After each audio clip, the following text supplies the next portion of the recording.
કરીએ તો 1971માં એક મોટા પાયે આપણે જોયું કે મતદાન થયું ને પરિવર્તન આવ્યું. 1995માં જો જોઈએ તો ત્યારે પણ એક બધું મતદાન થયું અને મહારાષ્ટ્રમાં એ જ સરકારે આ વખતે તમે શું રહી રહ્યા છો? એક એન્ટી ઇન્કમ્બન્સીનો કેટલો ફાળો તમે અહીંયા જોઈ રહ્યા છો?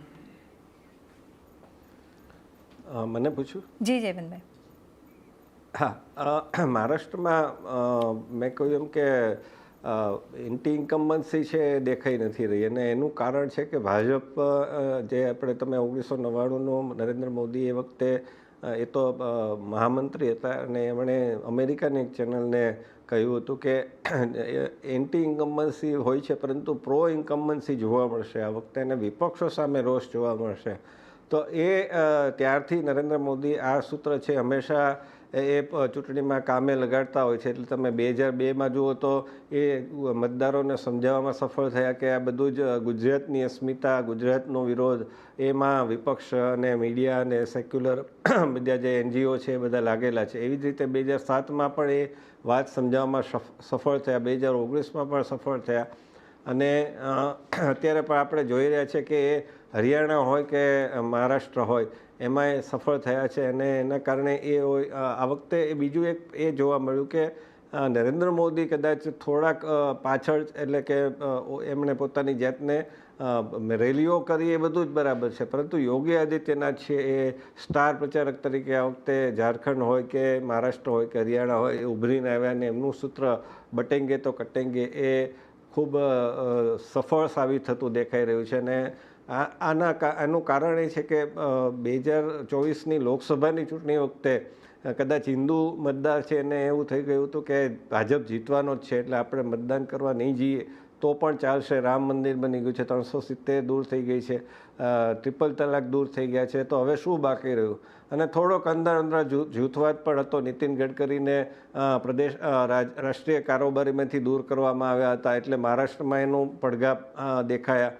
સાથોસાથ એ પોતે પણ એવા નિવેદનો કરતા હતા જેમાં ક્યાંક જૂથવાદ દેખાતો હતો.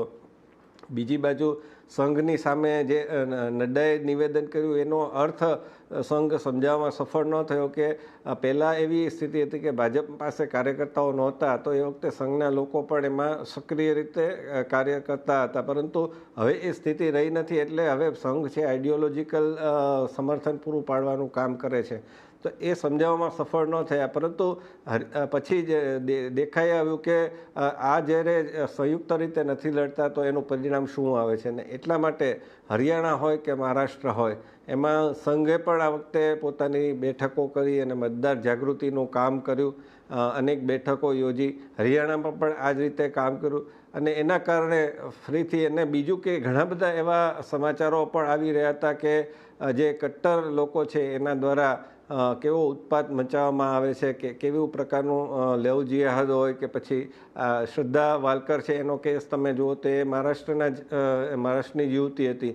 તો એવા ઘણા બધા કિસ્સા છે. ઉમેશ કોહલી છે એ મહારાષ્ટ્રના હતા જેની હત્યા થઈ ગઈ સરતનસે જુદાના નામે.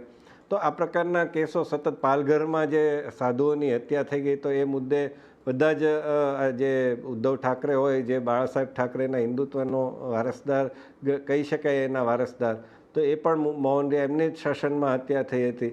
તો આવા મુદ્દાને એ નરેન્દ્ર મોદી હોય કે યોગી આદિત્યનાથ હોય એ બધા એને એવું સમજાવવામાં સફળ થઈ રહ્યા હોય એવું લાગે છે કે ભાજપનું આપણે ઘાટકોપર ને એ બધી સાઈડ જ્યાં ગુજરાતીઓ રહે છે કે થાણે તો એમાં પણ મતદાન જે વખતે વધ્યું એના પરથી એ વાત સ્પષ્ટ દેખાઈ રહી છે કે જે મતદાર કદાચ 2024માં તો જીતવાના જ છે એમ માનીને મતદાન કરવા નહોતો નીકળો એને સમજાવવામાં સફળ થયા કે આ વખતે જો મતદાન નહીં કરીએ તો એના પરિણામો પછી ભોગવવા પડશે.